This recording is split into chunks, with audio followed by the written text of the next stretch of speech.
एका चाळणीमध्ये मैदा, baking powder, baking सोडा चाळून घेतलेला आहे.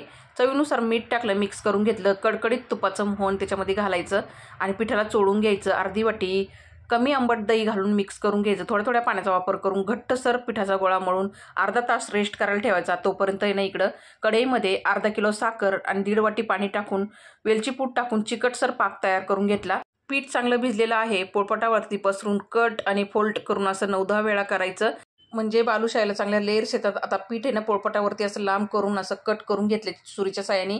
एक पेढा उचलून आहे ना बालुशाहीचा शेप देऊन घेतला.